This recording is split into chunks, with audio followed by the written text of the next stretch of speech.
Long before the raids, the explosions, and the frozen journeys into the Hardanger Plateau entered wartime legend, the story began with something far quieter: a clear, heavy liquid produced in laboratory quantities, barely known outside a small circle of physicists. Heavy water had no dramatic smell, no shimmering glow, no obvious power. It was simply a chemical curiosity. Yet by the late 1930s, it stood at the crossroads of a scientific revolution, and soon, at the center of a global conflict. In those early years, no one could have predicted how fiercely nations would maneuver to possess it. At Vemork, high above the Jukan Valley in Norway, Norsk Hydro operated an industrial hydrogen plant powered by abundant hydroelectric energy.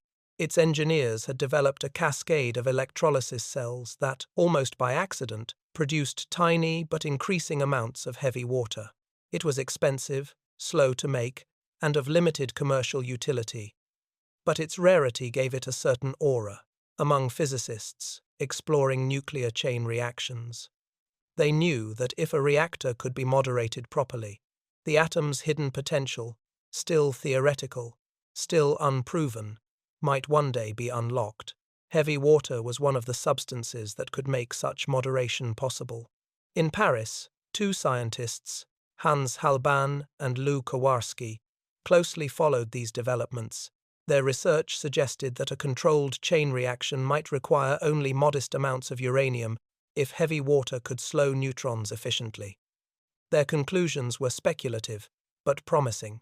France began buying heavy water from Norsk Hydro discreetly, keeping the transactions quiet so as not to alert other nations to its scientific ambitions.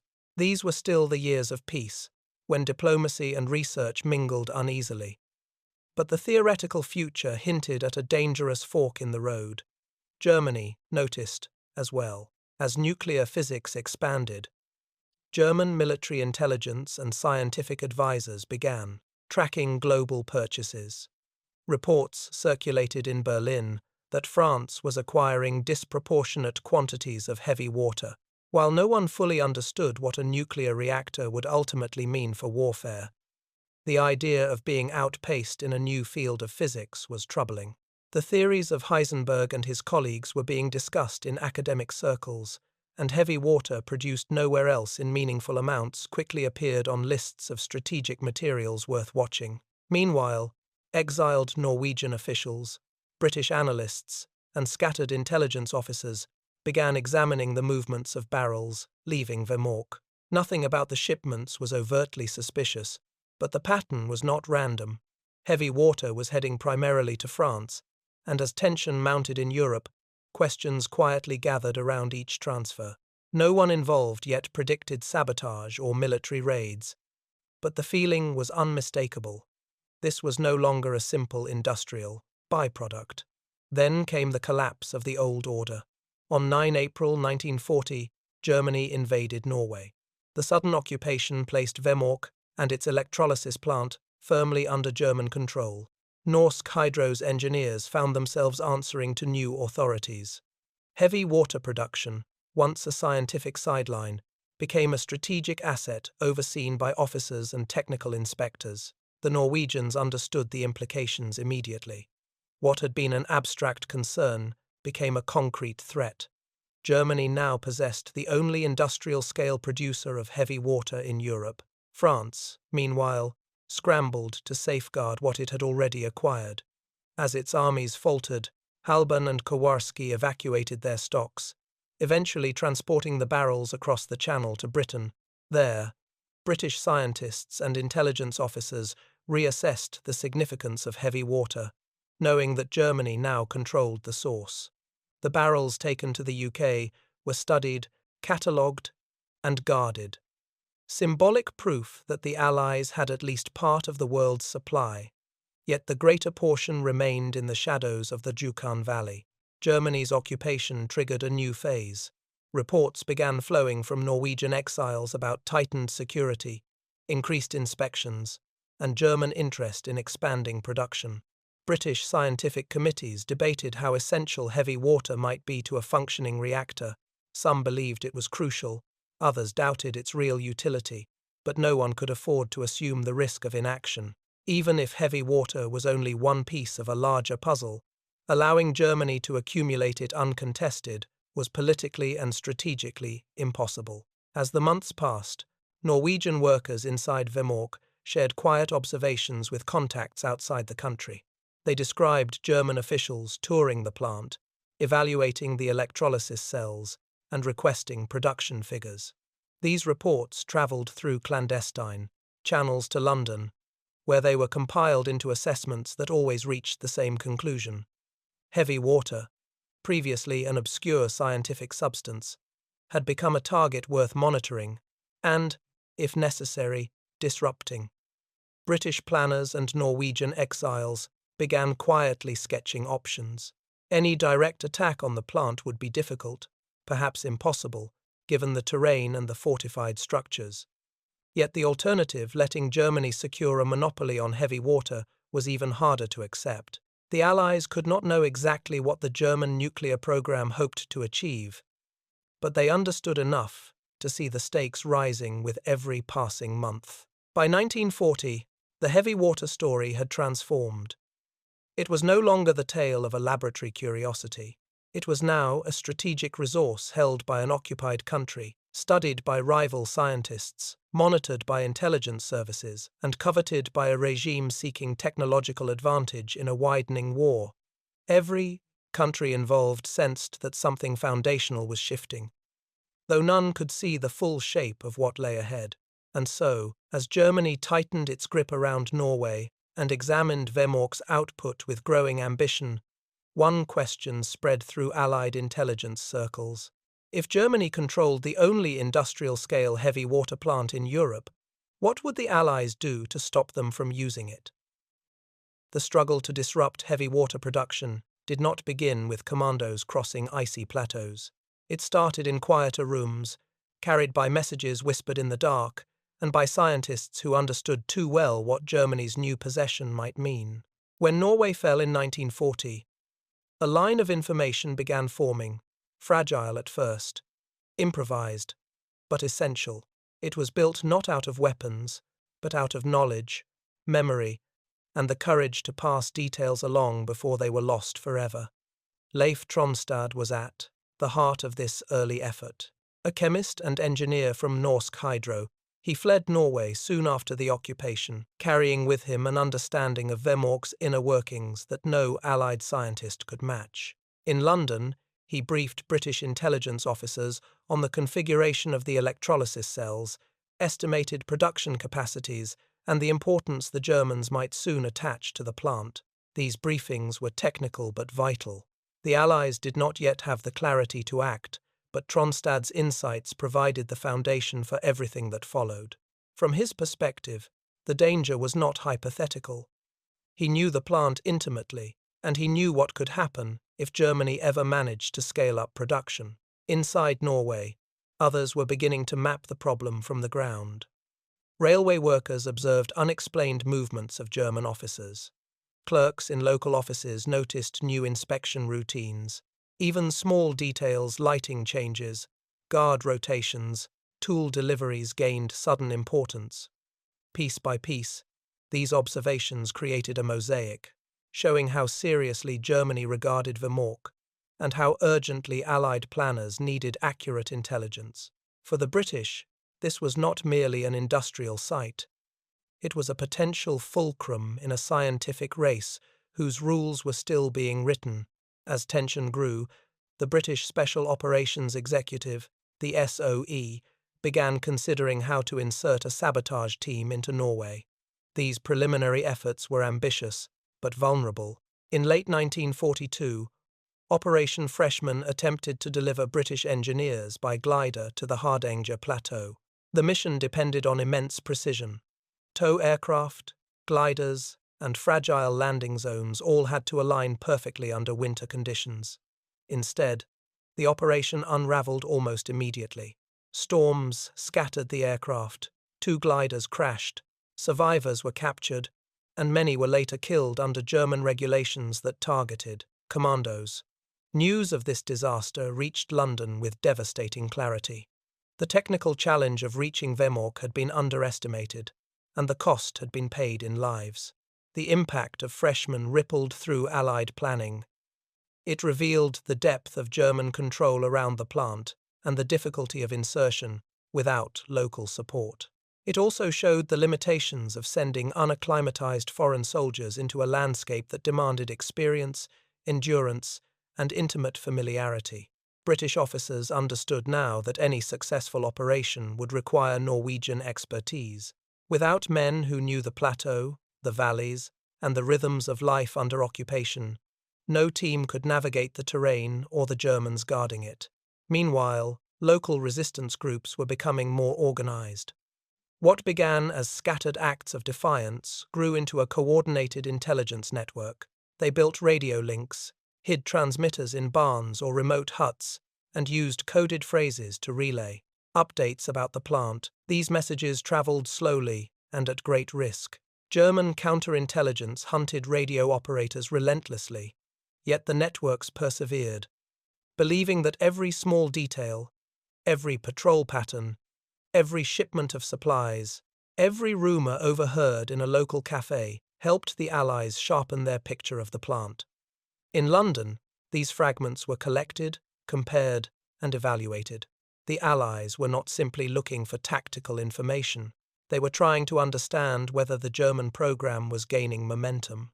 Reports suggested that output was rising and that Germany might attempt to increase production further. Each message from Norway hinted at a narrowing window. If action were delayed too long, Germany might accumulate enough heavy water that even a successful raid would not undo the advantage. As this intelligence pipeline matured, debates intensified. Some British scientists argued that German experiments were too primitive to yield immediate results. Others insisted that uncertainties alone justified a strike. American officials, newly involved, pressed for clarity as the Manhattan Project accelerated. Norwegian authorities in exile argued that sabotage was both possible and necessary, though they stressed the complexity of the task. The arguments were technical and strategic, but beneath them lay a shared unease. No one knew exactly how close Germany was to solving the nuclear puzzle. Through 1941 and 1942, these tensions converged into a single conclusion. If the Allies intended to act, they needed more than raw intelligence. They needed a team with the precision of engineers, the resilience of mountaineers, and the local knowledge of Norwegians who had grown up under the shadow of Vemork's steep cliffs. The failure of freshmen had cleared away illusions. The next attempt would have to be smaller, colder, slower, and far more connected to the resistance network already operating inside Norway. The pipeline was now built, stretching from Tronstad's technical briefings in London to the whispered updates of railway workers in Jukan. It carried facts, fears, and possibilities across occupied Europe, forming a map of German ambition and Norwegian resilience. And as production figures climbed and German security hardened, one reality became impossible to ignore. The time left to prevent a dangerous stockpile was running out. Somewhere in the snowy expanse of the Hardanger Plateau, the conditions for a new operation were beginning to form. But reaching Vemork undetected would demand a level of precision, both human and environmental, that no Allied operation had yet achieved. The next move would require a different kind of team, one born not from experiment, but from lived experience in the Norwegian wilderness. By early 1943, the effort to reach Vemork had become a test of endurance, judgment, and quiet resolve. The failures of earlier missions weighed heavily on the planners in London, but for the men chosen to try again, the past served as a reminder of what could go wrong and why the stakes were too high to hesitate. The new mission, code-named Gunnerside, would be smaller, more controlled, and entirely dependent on Norwegian expertise. Success would rest not on force, but on precision, in a landscape that punished any misstep. The team assembled in Britain was young, trained intensively, and prepared for a mission that required more mountaineer than soldier. Led by Joachim Renneberg, they were briefed carefully on Vemork's layout and on the narrow ravine that offered the only plausible route into the plant. But before they could even consider approaching the target, they first had to locate the stranded advance team from Operation Grouse, 4 Norwegians who had been waiting for months on the Hardanger Plateau after the freshman disaster. The reunion was vital. Without Grouse, the new team could not navigate the plateau or survive its winter conditions. The insertion itself was a gambit against the weather. When the Gunnerside team parachuted onto the plateau in mid-February, they landed in snow that swallowed them to the waist. For days, they fought storms, exhaustion, and near-blinding drifts as they searched for the cabin where the grouse team sheltered. When at last they reached it, the relief was immense. The men inside had kept their radios alive and their spirits intact through a brutal winter, sustained only by reindeer meat and the knowledge that the mission had not been abandoned. Now that the teams are reunited, the operation can begin in earnest. The reconnaissance that followed was methodical. Under the cover of darkness, the Norwegians observed guard routines, shifts in lighting, and the patterns of German patrols. The Vemork plant sat above a deep gorge, its approach dominated by cliffs and a heavily guarded cable bridge. Any frontal attempt would be impossible, but the saboteurs recognized something crucial. The Germans had secured the obvious routes, not the improbable ones. Below the plant, the frozen river and the steep ravine provided a narrow gap in the defences, a place no one expected intruders to attempt. It was dangerous, but it offered a sliver of opportunity. On the night chosen for the raid, 27 February, the team moved quietly, skis strapped to their packs as they descended the ravine. Beneath them, the snow muffled their footsteps. Above, electric lights glowed coldly against the rock. The men crossed the icy river, climbed the far side, and positioned themselves just below the plant's rear wall. The Germans, confident in the natural defences, had left this blind spot lightly guarded. From here, the saboteurs slipped through a fence, reached a rail line, and then found the basement door leading to the electrolysis chamber. Inside, the plant hummed with the steady rhythm of machinery. Saboteurs moved swiftly, their boots softened with cloth to avoid noise. They located the electrolysis cells, the heart of the heavy water system where hydrogen was produced, gradually separating deuterium through repeated stages. Working in near darkness, they placed explosive charges fitted with fuses designed to allow a clean escape. The goal was not to destroy the entire plant, but to cripple the most valuable equipment without killing anyone. This distinction mattered deeply to the team, which knew local workers could easily be caught in the blast. The charges were armed. For a moment, the saboteurs paused, checking the placements, then withdrew as silently as they had entered. A single guard was encountered in the basement, but he did not raise the alarm, and the team bound him without harm. Minutes later, the explosives detonated in a controlled flash that echoed through the valley. Electrolysis cells shattered, heavy water production halted. The Germans had been struck, precisely where they were most vulnerable, and they had never seen the saboteurs approach. Now came the most perilous phase. Escape. German troops scrambled through the plant, searching for intruders, while the saboteurs vanished back into the landscape. Some skied miles across the plateau towards Sweden. Others remained in Norway to continue resistance work. Each man knew the terrain was now both an ally and a threat, its vastness providing concealment, its brutality punishing anyone who lingered too long. Yet the operation succeeded without loss of life, and with a precision that astonished even the SOE. In Berlin, the reaction was swift and severe. Officials assessed the damage and realized the blow was more than symbolic. Rebuilding the electrolysis cells would take time, and heavy water output would fall sharply. Germany could not ignore the setback.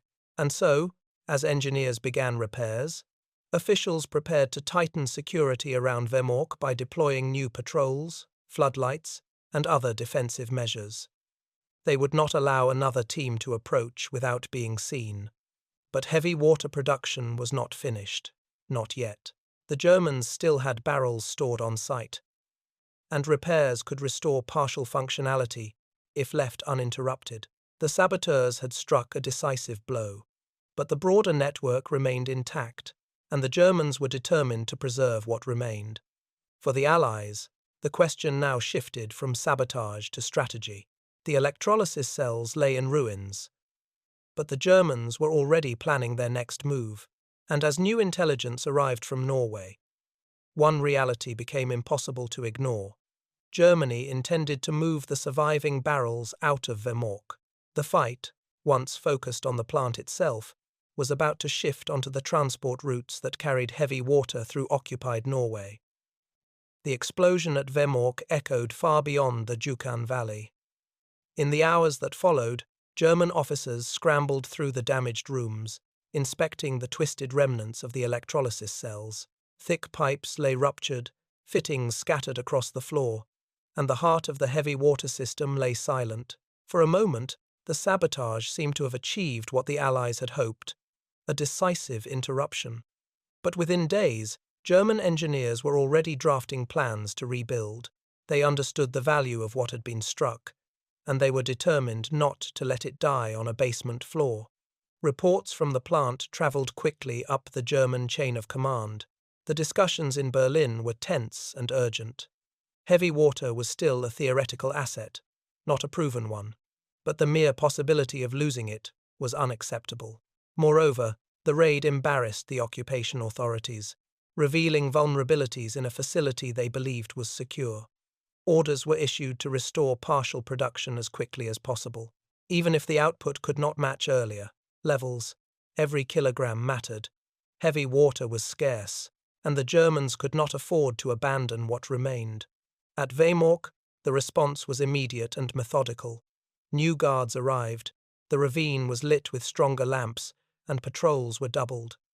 Mines were placed strategically along the approaches, and the cable bridge, already under heavy surveillance, became a symbol of tightened control. Local workers noticed engineers salvaging what they could from the wrecked electrolysis chambers and replacing damaged components with whatever equipment could be sourced amid wartime shortages. Production would not fully recover, but it could be restored enough to maintain a trickle of output. Norwegian resistance contacts sent these observations to London through coded radio transmissions. The Allied intelligence picture sharpened. The plant was damaged, but not neutralized. And worse, the Germans seemed intent on consolidating existing heavy water stocks in preparation for transport out of Norway. The danger shifted from the plant itself to the barrels already produced.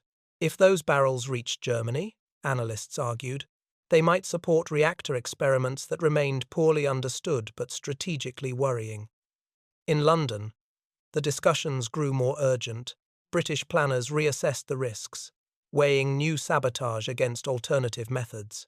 Some proposed another ground attack, though few believed a second infiltration could succeed now that the Germans had transformed the site into a fortress. Others argued for air power. Heavy bombers from Britain could strike Vemork directly, potentially reducing what remained of the plant to rubble. But this came with grave risks.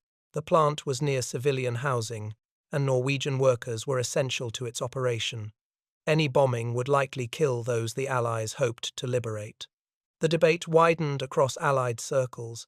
American scientists, increasingly involved through the Manhattan Project, pressed for clarity. They needed to know whether German nuclear research could realistically benefit from the heavy water supply. Their conclusions varied. Some believed Germany lacked sufficient uranium and theoretical grounding to advance rapidly. Others warned that uncertainty alone justified decisive action. The stakes were too high to rely on optimistic assumptions. Ultimately, a compromise emerged.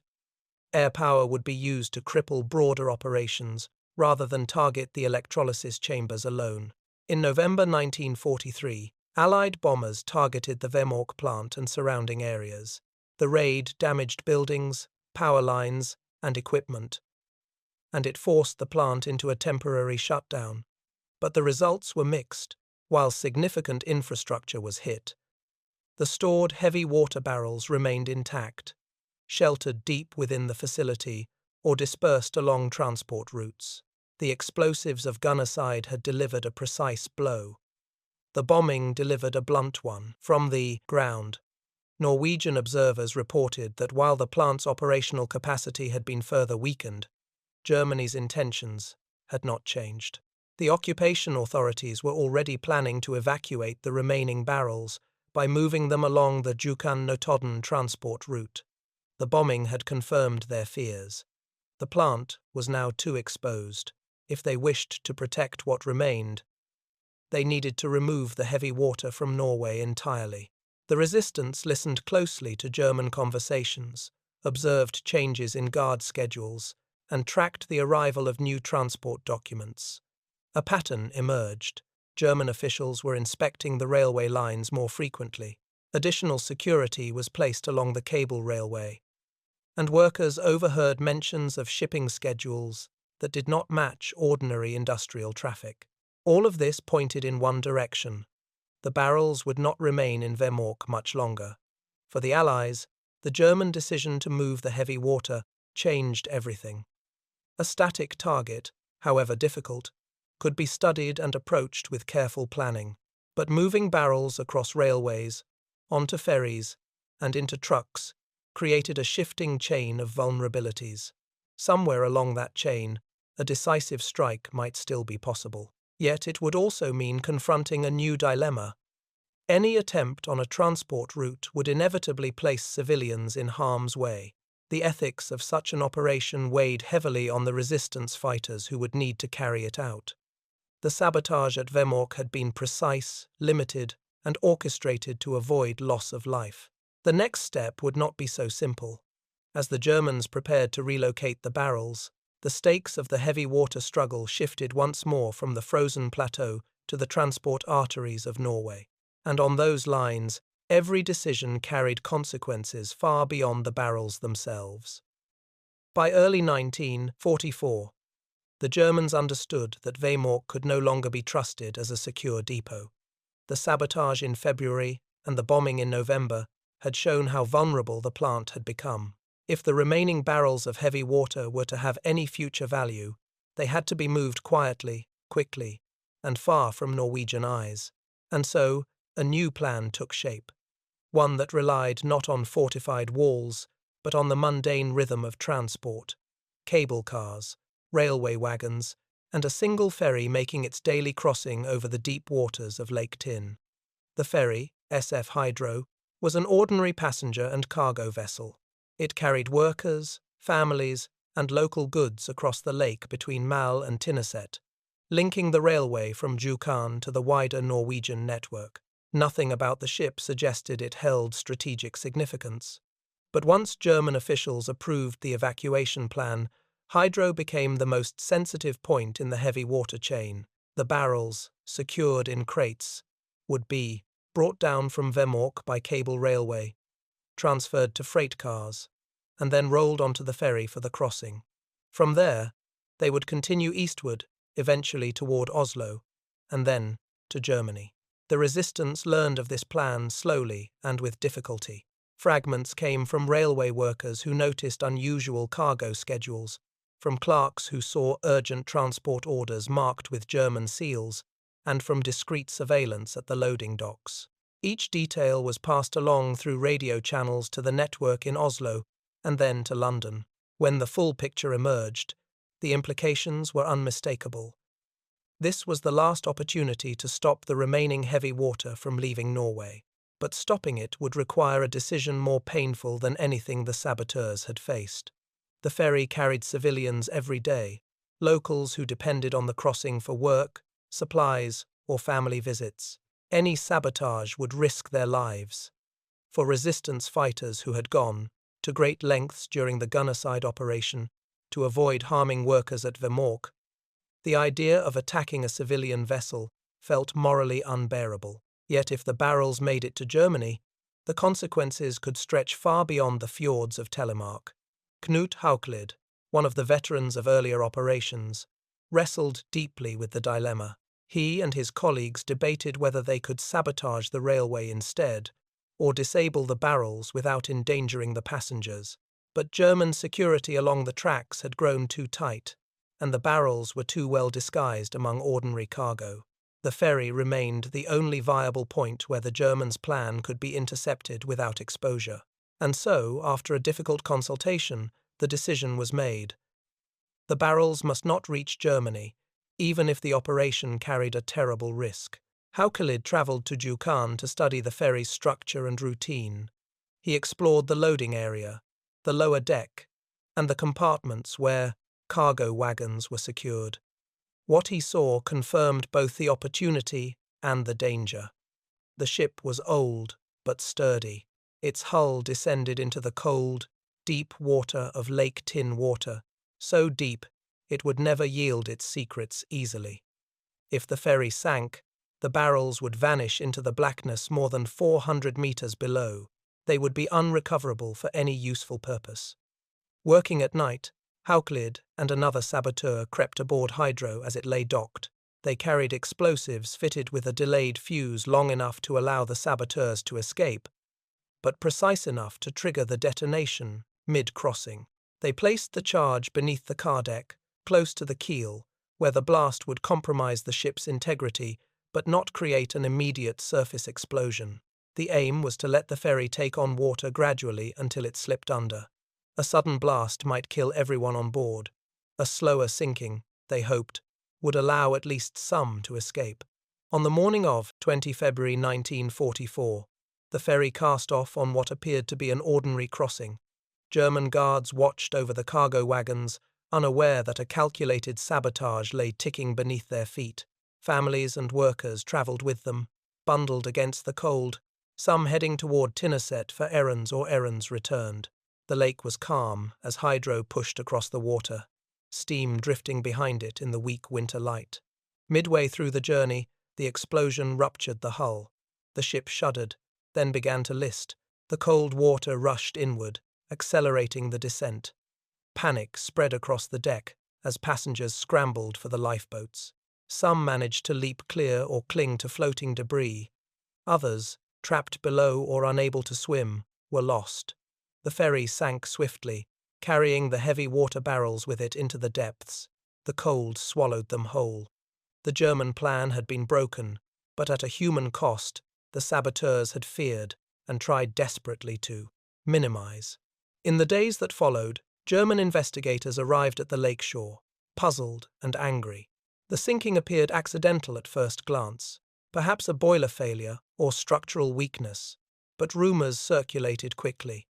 Resistance members observed German divers attempting to assess the wreck, though the depth made recovery impossible.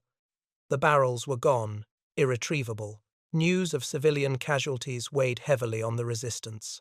Haukelid struggled with the knowledge that lives had been lost because of the operation. Even though every precaution had been taken to delay the sinking and allow escape. For the Allies, however, the strategic effect was undeniable. With the ferry on the lakebed, Germany's last significant shipment of Norwegian heavy water had been stopped for good, but even this success did not entirely end the story. German officials, refusing to concede defeat, attempted to move small quantities by land minor reserves, experimental samples, fragments of a program now sustained more by hope than by practical potential. Whether these remnants mattered was unclear. Yet as they began their journey south, one question lingered over Allied intelligence. After so many blows to the heavy water network, how much of Germany's nuclear ambition still remained? The sinking of SF Hydro marked a turning point, but not the end. In Berlin, the reaction was mixed, with disbelief and frustration. The barrels lost in Lake Tin represented months of work and scarce resources, and their disappearance forced German authorities to confront an uncomfortable truth. Norway had become a battlefield they could not fully control. Yet officials were unwilling to declare the heavy water effort finished. Reports circulated that smaller reserves, leftover drums, experimental batches, and partially processed material still remained scattered between Vemork, Oslo, and transport depots. These were far less significant than the main shipment, but Germany was not ready to abandon them. In the months after the ferry sabotage, German staff attempted to gather these remnants into a more discreet chain. The new shipments were modest, tucked among ordinary freight, hidden in crates or mislabeled cargo. If the large, conspicuous barrels had been vulnerable, perhaps these quiet movements could slip past the resistance unnoticed. But Norwegian observers were alert. Railway workers noticed German officers escorting small consignments with unusual care. Truck drivers reported vehicles traveling at night along the less patrolled routes eastward. Clerks in Oslo overheard discussions of remaining quantities to be cleared before summer. The Germans were not giving up. They were simply shrinking the scale of their ambitions. At the same time, scientists inside Germany faced their own challenges. Heavy water, while useful for certain reactor designs, could not guarantee progress on its own. Berlin's nuclear research community was fragmented, hampered by shortages, and increasingly isolated by the pressures of total war. Some groups worked with graphite-moderated concepts. Others tried to refine uranium metal. Heavy water reactors existed mostly on paper or in experimental form, not in any operational configuration. Even in optimistic interpretations, Germany lacked the industrial stability needed to pursue such complex projects. But these internal limitations were scarcely visible to the resistance fighters watching trains pass through the snow-covered countryside. From their perspective, any shipment, no matter how small, carried potential danger.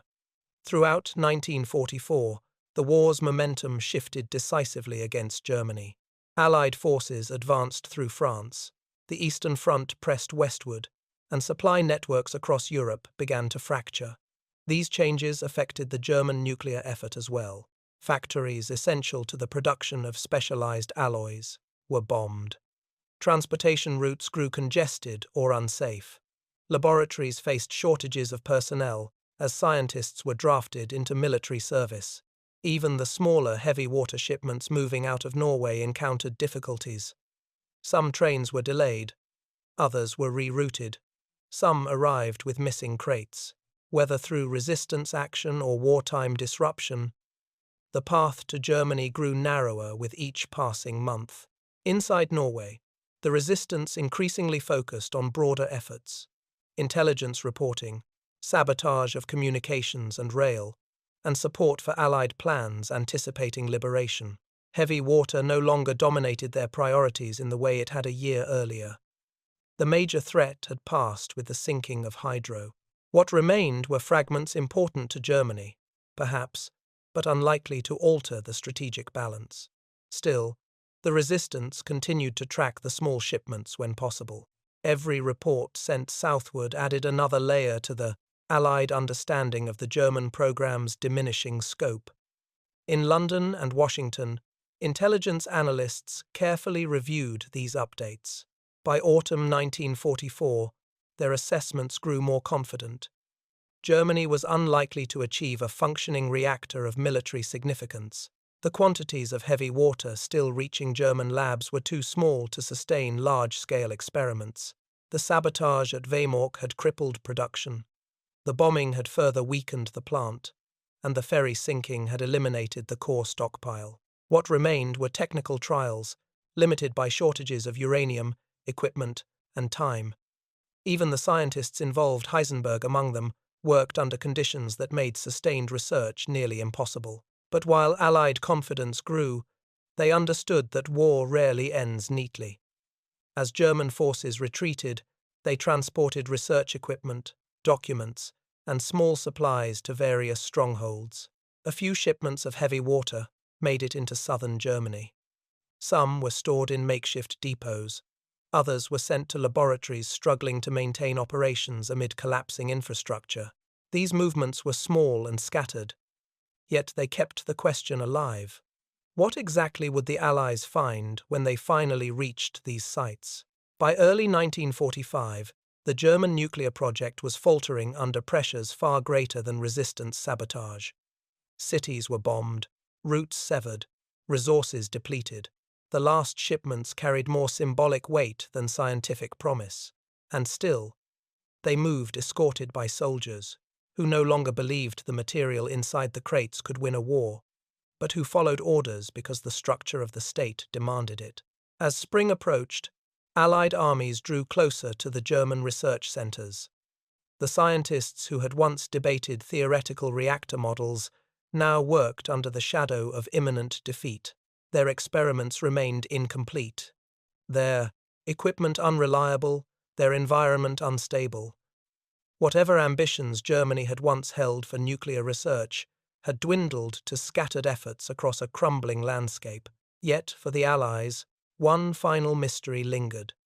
Heavy water had travelled from the heights of Vemork to frozen plateaus, across sabotaged ferries, through disrupted rail lines and battered roads. Pieces of it still existed in barrels, in vials, in experimental apparatus somewhere in Germany. And as Allied forces prepared to push into these regions, they carried a question whose answer would define the legacy of the entire heavy water campaign. What exactly had survived after 5 years of pursuit, disruption, and war? When the war finally ended in May 1945, the race for heavy water did not conclude with a clear finish line. Instead, it left behind scattered traces, barrels hidden in sunken wreckage, laboratory samples abandoned in hurried retreats, and documents that revealed as much about wartime fear as they did about scientific progress. Allied forces moved into previously unreachable regions of Germany, seeking to understand not only what the Germans had accomplished, but what they had hoped heavy water might allow them to do. In southern Germany, ALSO's teams, scientific intelligence units dispatched by the United States and Britain, began inspecting laboratories, interviewing captured physicists, and logging every fragment of equipment recovered. They found notebooks detailing experiments with uranium cubes, incomplete reactor assemblies, and small amounts of heavy water stored in facilities far from the front lines. Much of it was modest, even crude.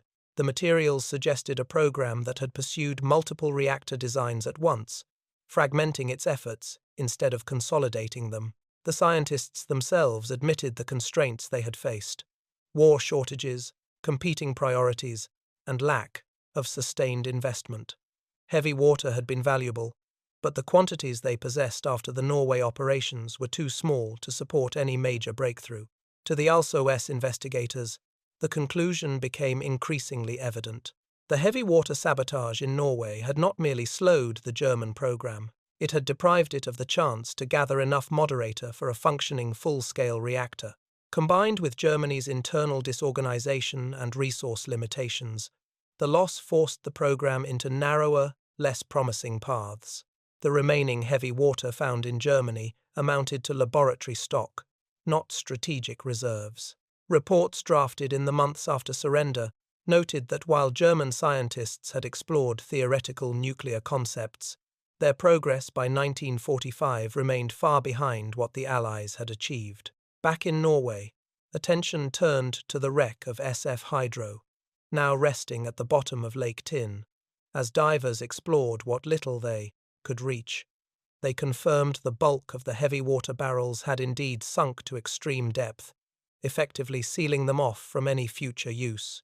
Post-war investigations catalogued the human cost of the sinking, honouring the civilians lost that cold February morning. For Norwegians, the site became a place of memory, where sacrifice, strategy, and tragic necessity converged in a single act. Norsk Hydro, too, faced the task of understanding its wartime role. Before the invasion, its heavy water production had been a commercial venture linked to international scientific curiosity. Under occupation, its facilities became a contested battleground, where workers balanced daily survival with quiet resistance. After the war, the company cooperated with Allied investigators, providing records and technical data that helped reconstruct the timeline of production, sabotage, and German efforts to restore capacity. The story of Vemork gradually shifted from one of industrial achievement to one of resilience under occupation, and later, to a symbol of Norwegian courage recognized around the world. As the war's narrative solidified in public memory, filmmakers, writers, and historians transformed the operations at Vemork into enduring stories. Books and documentaries highlighted the dramatic elements: the winter raid, the perilous crossing of the plateau, and the Ferry sabotage. These accounts captured attention, but they also risked narrowing the perspective to a few heroic nights. The broader truth was more complex. Heavy water had flowed through a network, not a single plant. Its journey depended on transportation systems, scientific decisions, intelligence on resistance, and German countermeasures. The saboteurs were vital, but so were the anonymous workers who passed whispered information to contacts, risking their lives for each message. In Norway, local communities preserved personal stories of the occupation of factory workers who watched German engineers attempt repairs after the Gunnerside raid, of railway staff who sensed when shipments carried more than ordinary freight, and of families who endured the hardships of wartime scarcity. These experiences shaped a deeper understanding of the heavy water campaign, that it was not simply an operational triumph, but a human story shaped by choices made under extraordinary pressure. In the years that followed, as nuclear technology expanded into the Cold War era, the events at WWII were revisited with differing interpretations. Some accounts overstated German progress, suggesting that a bomb might have been within reach had the sabotage failed. Later scholarship, informed by archival findings, tempered these claims, clarifying that while Germany explored nuclear science, it lacked the industrial means and political cohesion to make rapid advances. Heavy water had been important but not decisive on its own. The Allied sabotage mattered because it limited an uncertain potential, not because it destroyed a near-complete reactor program. Even so, the legacy of the heavy water campaign endured. It showed how scientific knowledge, when applied in a world at war, could reshape strategies and drive operations in extreme environments. It demonstrated how resistance movements, technical expertise, and Allied coordination could combine to strike at the heart of an occupying power's ambitions, and it revealed how individuals, scientists, saboteurs, workers, and civilians contributed to a struggle few fully understood at the time. As Norway rebuilt and the world entered a new nuclear age, the story of WWII and the network surrounding it remained a reminder of how fragile technological advantage can be and how determined individuals can alter the trajectory of a conflict.